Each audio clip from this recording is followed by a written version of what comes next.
से बिहार से भी आए हुए हैं, पेरेंट्स भी आए हुए हैं, आगरा से आए हुए हैं, कोटा से बच्चे आए हुए हैं, तो कोई ऐसे तो बाहर निकल के आएगा नहीं।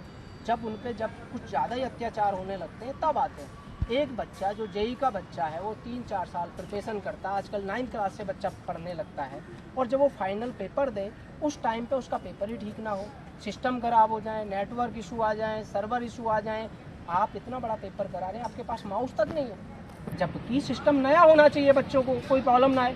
अब बच्चे को क्वेश्चन नहीं दिख रहा तो वो जूम आउट करेगा, उसको जूम इन करेगा, आधा टाइम तो उसमें चला जा रहा है उसका, तो वो कैसे पेपर ठीक से दे पाएगा। रेस्पॉन्स शीट है, रेस्पॉन्स शीट में कुछ और दिखता है, बच्चा कुछ और करके आता है, फर्स्ट डे डाउनलोड करता है उसमें कुछ और होता है, नेक्स्ट डे डाउनलोड करता है उसमें कुछ और होता है, तो ये कब तक चलेगा। जब नंबर ऑफ क्वेश्चन ही जो बच्चे ने अटेम्प्ट किए वो आज तक ठीक नहीं है। जब से एनटीए ने पेपर कराना स्टार्ट किया है पिछले 2-3 साल से, सबके साथ प्रॉब्लम आ रही है। नीट का पेपर एक्सचेंज हो जाता है, इससे बड़ा दुर्भाग्य क्या होगा। जिसको आप सेंटर हेड बना रहे हैं तो सब कम से कम अकाउंटिंग से तो पेपर आप भेजते होंगे ना, कितना हिंदी मीडियम का बच्चा है, इतना इंग्लिश मीडियम का, और आप पेपर एक्सचेंज कर देते हैं, तो उन बच्चों के करियर का क्या होगा।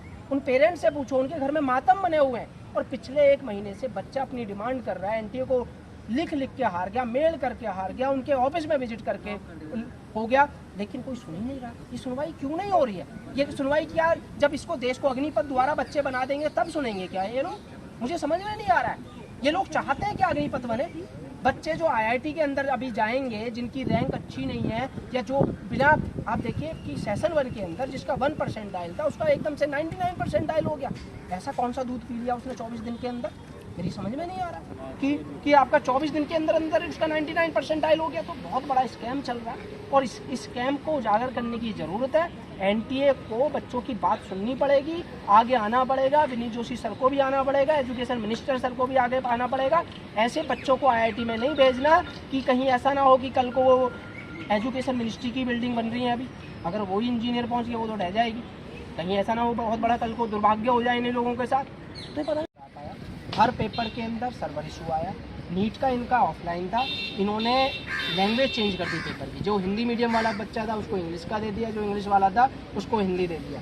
जेई के अंदर सर्वर इशू, स्क्रीन दिख ही नहीं रही है बच्चों को। बच्चे को जब स्क्रीन पे क्वेश्चन नहीं दिख रहा, छोटा दिख रहा, तो उसको जूम इन जूम आउट करेगा तो उसका वहाँ पर टाइम खराब हो रहा है।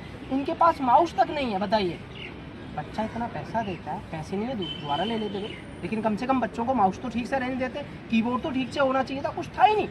बच्चा जो पूरे क्वेश्चन अटेम्प्ट करके आता है उसको फिर देखते हैं वो 0 कि उसने कोई क्वेश्चन ही अटेम्प्ट नहीं किया रेस्पॉन्स शीट के अंदर। जिन बच्चों ने बहुत अच्छा पेपर किया उनका परसेंटाइल ही बहुत ही, मतलब परसेंटाइल के अंदर इतना आप ये मान सकते हो कि अच्छे से परसेंटाइल दे ही नहीं रहे। जिन बच्चों के कम मार्क्स हैं उनका ज़्यादा दिखा रहा है, जिनके ज़्यादा उनके कम दिखा रहा है, तो पता नहीं कहाँ तक चलेगा ये। सीयूटी का आपको देख ही रहे हैं, डेली बच्चे प्रदर्शन कर रहे हैं, सीयूटी का डेली सर्वर डाउन हो रहा है। जेई में इतने बच्चों ने सुसाइड कर लिया। जब सुसाइड की इनको बात करते हैं, नीट के 17 बच्चों ने सुसाइड किया था। जब इनको सुसाइड के लिए बोलते हैं, कहते हैं 2-4 बच्चों को सुसाइड करते हैं, कायर बच्चे होते हैं। ये कोई बात करने की तरीका है? तो ये कहाँ लेकर जा रहे हैं? So as you can hear that they are also alleging scam in this paper. We also have with us one of the JEE students and we'll ask them more about this. So आप लोग ये बोल रहे हैं कि इसमें scam भी हुआ है, आप बता सकते हैं कि कैसा क्या ये स्कैम हुआ है? और मेरा नाम विशाल नारायण सिंह है। मेरे छोटे भाई ने लेके एग्जाम दिया था, उसका नाम विशाल नारायण सिंह है। हम लोग 11-11:15 करीब इसको डाउनलोड करा हम लोगों ने। जब हमने डाउनलोड करी वो रिस्पॉन्स शीट तो उसमें 0 अटेम्प्टेड दिखा रहे हैं कि आपके बच्चे ने कोई क्वेश्चन अटेम्प्ट ही नहीं किया। हमारा पूरा परिवार उसी समय शॉक में चला गया। क्या हो रहा है हमारे घर में? समझो कि आदमी मरने जितना मातम हो गया। मैं समझ लिया कि अब यहाँ बैठने से कुछ नहीं होगा, अब दिल्ली जाना पड़ेगा, वहीं जाके ऑफिस में जाने के बाद बात करेंगे, शायद डील्स होगा वो सॉल्व कर देंगे। तो अगले दिन की फ्लाइट पकड़ के मैं यहाँ आ गया, दिल्ली आ गया, और 5 तारीख से आज 11 तारीख है, आई मीन माफ करना 17 तारीख है। उतने दिन से मैं टहल रहा हूँ एनटीए के नोएडा ऑफिस से एनटीए के ओखला ऑफिस, वो ना सुनने को तैयार है ना मानने को तैयार है। अंततः बहुत प्रेशर करने के बाद एनटीए के ओखला ऑफिस में एक ऑफिसर मुझे मिले जो अपने आप को डायरेक्टर का एडवाइज़र बताते हैं। उन्होंने कोई सा कार्ड नहीं दिखाया, वो बताते हैं कि हाँ मैं ही डील करता हूँ। उनका नाम है एससी गुप्ता। उन्होंने मुझे ये बोला कि आपके बच्चे ने सारे क्वेश्चन, जो 64 सवाल वाला मामला था कि 64 0 कैसे हो गए थे, तो उन्होंने कहा कि आपके बच्चे ने सारे क्वेश्चन सेलेक्ट करके डिसेलेक्ट कर दिए। ये क्या बात आप कर रहे हो कि तो कोई पागल बच्चा ही करेगा? तो बोले कि हम नहीं जानते, अपने बच्चे से पूछिए क्या मेंटल स्टेट है, क्या है आप जानो। बोला कि ठीक है सर, मैं मानता हूँ आपकी बात कि मेरे बच्चे को दौरा पड़ गया था, वो कुछ भी हो गया था, वो पागल हो गया था, चलो हटा।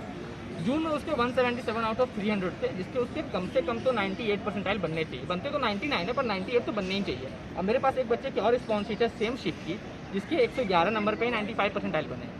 तो उन्होंने